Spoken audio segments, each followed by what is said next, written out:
Bonjour Olivier Faure. Bonjour Caroline. Nous allons parler de la SNCF, mais d'abord quand même cette information du matin à la une des Échos. Afin de régler le cas d'Air France, l'État envisagerait de céder tout ou partie de ses 14,3% au groupe franco-néerlandais Accor Hotel. 14% donc d'Air France cédé par l'État. Est-ce que c'est une décision qui irait dans le bon sens, un scénario qui vous semble être le bon pour sauver Air France? Je découvre ce matin avec vous cette information et je vois que semaine après semaine, on découvre que l'État veut vendre ce qu'on appelle communément les bijoux de famille. En matière de transport, il y a là une crainte à avoir parce que jusqu'ici, Air France était détenue, vous l'avez dit, de manière très minoritaire, mais avec une possibilité d'influencer la politique de transport par cette présence dans le capital d'Air France. Et je vois qu'aujourd'hui, le gouvernement envisage de le céder. Pourquoi faire? On n'en sait encore rien. Quelle sera la volonté du gouvernement? On avait parlé à un moment d'investir dans d'autres secteurs. Lesquels? Comment? Pour l'instant, le moins qu'on puisse dire, c'est que nous sommes dans un flou absolu, comme souvent que ce gouvernement. Le transport aérien, vous considérez que ça fait partie des domaines dans lesquels il y a une forme de souveraineté qu'il faudrait justement conserver en maintenant des participations de l'État? Moi, je crois qu'effectivement, il y a une question de souveraineté, il y a une question aussi de politique publique en matière de mobilité et d'environnement. Et donc, cela suppose qu'il y ait encore une participation claire de l'État dans cette entreprise. Est-ce qu'Emmanuel Macron a plié le match? Je ne concéderai aucun point à Emmanuel Macron. Il y a aujourd'hui un gouvernement qui a fait un choix depuis le début, celui d'entrer dans le débat sur la SNCF de la manière la plus provocante possible pour créer de la radicalité, créer de la tension, puis ensuite jouer le pourrissement et chercher à gagner le point. Au fond, Emmanuel Macron cherche sa propre grève des mineurs pour pouvoir ensuite plier l'ensemble. Il l'a eu ou pas, Olivier Faure? Est-ce qu'il l'a eu à l'heure où on se parle ce matin? Est-ce que vous trouvez qu'il y a un mouvement social qui fonctionne bien, qui a permis de mobiliser dans la rue avec des taux de mobilisation qui baissent jour après jour à la SNCF? Est-ce que le match n'est pas plié dès ce matin? Parce qu'on a un gouvernement qui, depuis le départ, refuse de négocier, un gouvernement qui cherche une opposition la plus radicale possible. On dit qu'il y a un duel entre, d'une part, les Insoumis et lui. J'y vois plutôt un duo avec un partage des rôles, une façon de chacun s'arroger une part du marché. Il est instrumentalisé, Jean-Luc Mélenchon, dans cette affaire? Je pense que Jean-Luc Mélenchon, dans cette histoire, a servi plusieurs fois d'idiot utile du gouvernement. Parce qu'il y a bien cette volonté-là de chercher à radicaliser le mouvement, faire en sorte qu'il soit un mouvement qui soit le plus radicalisé possible, le plus minoritaire possible, pour pouvoir ensuite plier le mouvement social, ce que vous dites, alors que depuis le départ, ce que je cherche moi, c'est à l'élargir et à faire en sorte que les revendications portées par les salariés puissent être entendues et permettent effectivement d'avancer, de gagner sur les missions du service public. Radicalisé, c'est pour ça que vous avez été mal reçu à chaque fois dans les cortèges? Nous n'avons pas été toujours mal reçus, nous avons été parfois conspués. Vous dites nous, non? Nous, parce qu'en réalité, c'était le Parti socialiste qui était dans ces moments-là conspué. Mais pourquoi?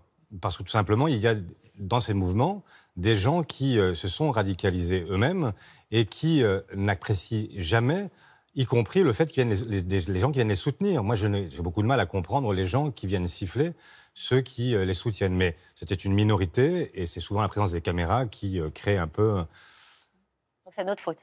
Non, c'est pas votre faute. C'est pas ce que je voulais dire, mais il y a toujours des gens, depuis très longtemps, des gens qui considèrent que le mouvement leur appartient, alors que je considère au contraire qu'il faut l'élargir et viser l'approfondissement pour que ces combats soient gagnants. La question qui se pose maintenant, c'est et la suite? Elisabeth Borne dit les grévistes doivent entendre les usagers qui sont lassés.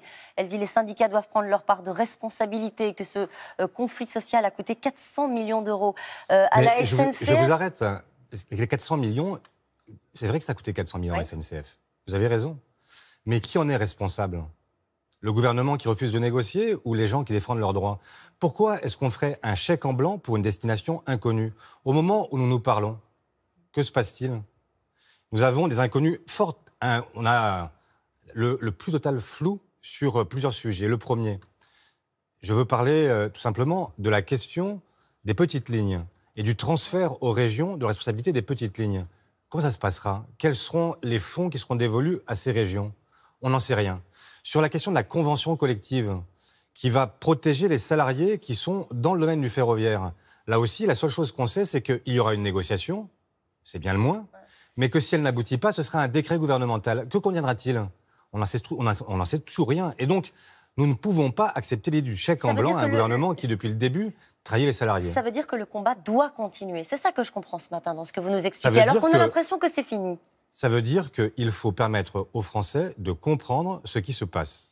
Et le combat doit prendre peut-être des formes différentes. J'en sais rien. Je ne suis pas, moi, chef d'un syndicat. Je suis simplement là pour dire que, au moment où nous nous parlons, il n'y a toujours pas d'assurance sur l'avenir du ferroviaire et que c'est un sujet qui est un sujet important. Le congrès de la CFDT se tient à partir d'aujourd'hui. Est-ce que vous pensez que le président a fait avec les syndicats ce qu'il a fait avec les partis politiques? Il cherche à le faire.